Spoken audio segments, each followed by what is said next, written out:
Pixels and Pieces, Series 2. I'm Adam. And I'm Ricky.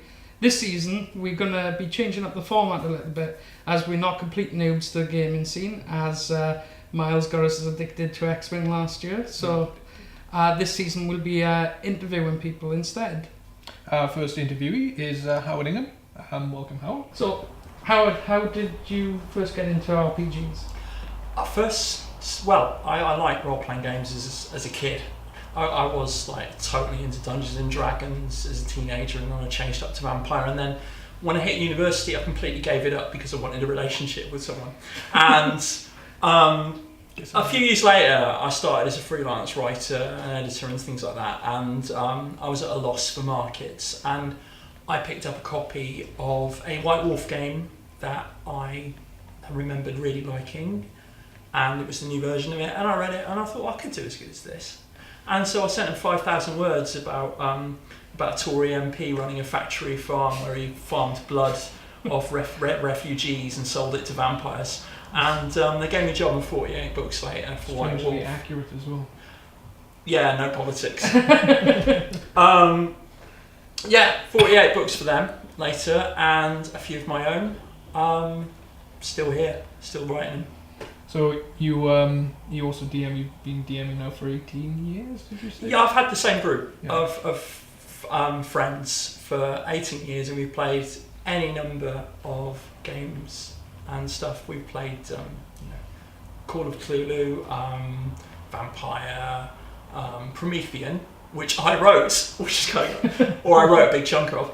So we got to play it before it came out, which everybody was kind of pleased with. And a few other games like that as well, yeah. What's the strangest and funniest moment you've had DMing? The thing is, role-playing game stories generally tend to go, I nearly rolled a 5 and everybody laughed. But there's one particular situation. We spent a year playing an adventure for Call of Cthulhu called Mars of Nyarlathotep, which is like the world-spanning Indiana Jones campaign. You go to Kenya, you go to Shanghai, and all those sort of things. And they'd gone through the entire thing, and they just about survived. One of them had lost an arm or something. I killed them all in the last session. Oh, they must have been 17 years ago. One of my players, I shall not name him, has still not forgiven me. Anytime anybody mentions that game, he rants. He goes insane. He loses it. It's a joy. We mention it a lot, to be honest, but because it's a joy. I think the moment you fall into the trap of role-playing games, you instantly. I've had stories like that. Where you find a hole in the wall and things catch fire when you stick it in there. Stick something in there. A flaming sword once. We had a flaming sword just because we didn't know what to do with this hole in the wall, which actually was quite useful. So you burnt down the dungeon. Yeah. Seems reasonable. Yeah. That's what happens when somebody has a flaming sword and doesn't know what to do with it. You just run around, things catch fire. Indeed. In the game I'm currently playing, we killed the dungeon boss right at the start of the dungeon instead of the end. Oh. And then made friends with the goblins instead of fighting them. Now, you see, I thoroughly approve of that. And, making friends with goblins is A-OK in my book. And Rapado's, Dave Rapado, or Dave, if you're watching, DM'd for us once, and he had this great adventure planned out, and we just took segues, just massive swathes through his story. He just presented us with this evil house, and we're like, let's go to the evil house. And he's like, no, you got to go to the inn first. No, let's go to the house. Let's go to the house. And he's like, you love moments like that. There's another story from that same campaign where you've got a bunch of cultists, got our heroes besieged inside the office of the Cairo Museum, and the leader of the cult says, "Come out and we'll kill you quickly. The Dark God is coming and there's nothing you can do about it," or something like that, some ranting about the Dark God.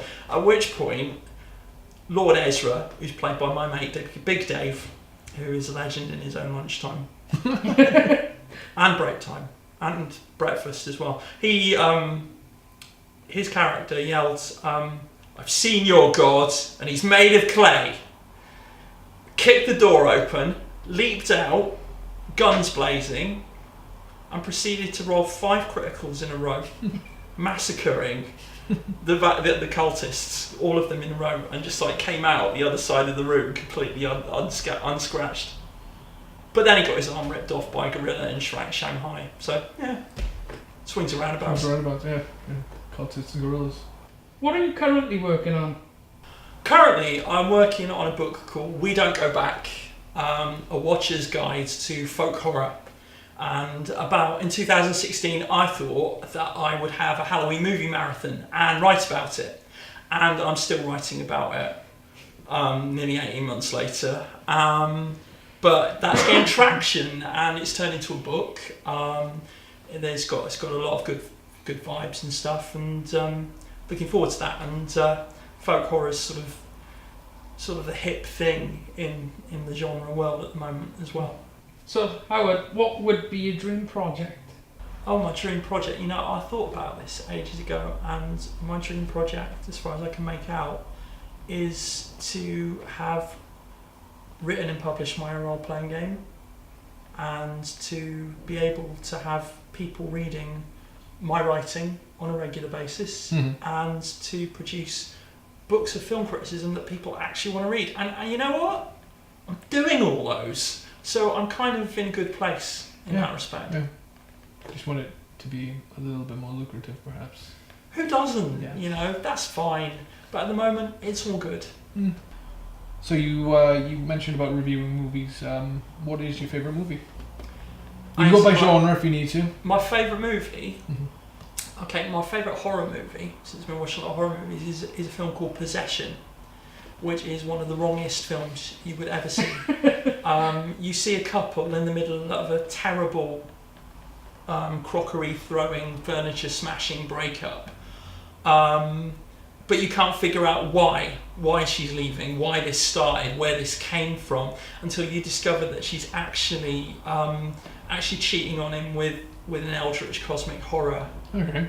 And the couple are played by Sam Neill and Isabella Gianni, and they both give like the most amazing sort of like traumatized performances, like these red-eyed sort of shaking horrors performance. Apparently Isabella Gianni said she'd never do another film for that director ever again. I don't blame her, but it's amazing. So that's my favourite horror film. My favourite, if I had like my favourite nerd film, which I think was what you like warned me about, what I thought about, is undeniably Planet of the Apes. Which, the original or the remake? The original. Do you know, I saw the Tim Burton remake this week because I'm actually deciding to write about Planet of the Apes Planet of the Apes series. Doing all 9 movies, 1 TV series, 1 cartoon series, and a book. Yep. And I'm going to write about all of those on my blog, room207press.com. And but I did the first Planet of the Apes film. The last time I watched it with my 9-year-old son, and I didn't show him the front of the DVD box, which of course spoils the big twist. It's the one thing Planet of the Apes and The Wicker Man have in common. Yep. The big twist at the end is on the DVD box. The other thing they have in common is a remake. And it was wonderful to see my son sitting there, and his eyes pop out and his jaw drop at the final reveal, and he goes, "That means he was on Earth all along." It was beautiful. But the way Planet of the Apes goes, apart from having all sorts of amazing satirical bits and everything, is that the ending turns it into a better film. Yep. It turns it into a different sort of film.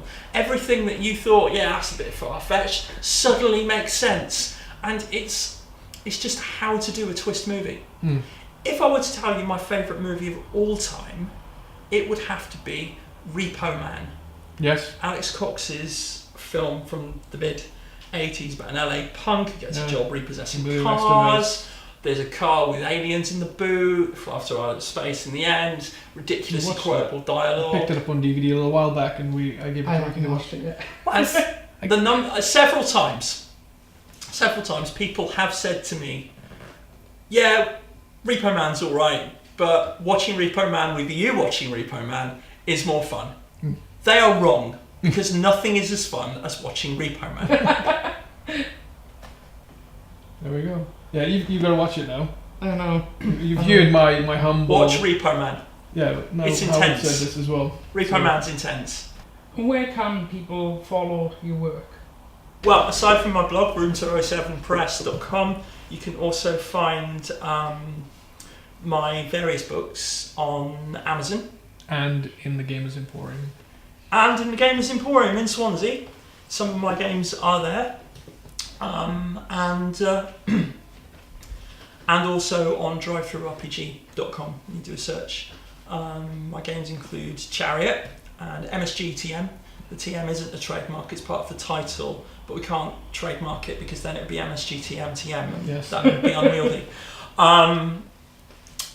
Also, I've done a ghost story collection, book about history, and I've got my book on folk horror coming out imminently.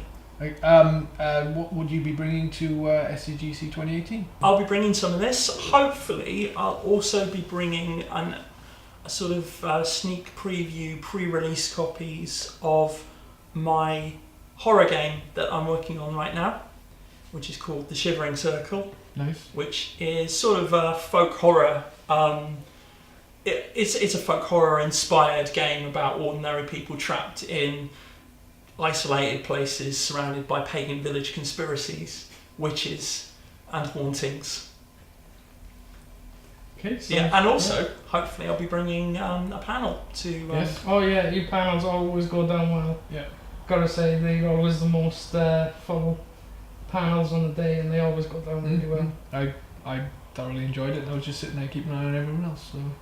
Yeah, no, it was quite nice. There's a wonderful moment in the last convention, and one of the things that made me think I love the Swansea Comics and Games convention. A bloke walked up, handed me a piece of paper with a note, and written on it was that I came to your panel and I'm a bit shy, and I've got these questions about games and about writing games, and would you mind answering? And the lad handed me the piece of paper, got a pen, answered them as best I could. Did a better job later on because I answered them on my blog. I hope this person saw them. If you are watching, thank you for that. It was the best moment of the day. It's amazing. There we go. Bringing people together. So thank you, Howard, for coming along. That's been episode 1 of Panels, Pixels and Pieces, season 2. You can follow us on Facebook at Swansea Comics and Gaming Convention. Or on Twitter and Instagram at SCGC 2018. And don't forget, tickets are available from the comic shop and the Gamers Emporium if you're in Swansea, or if you go to scgc.org.uk, you can get them there as well.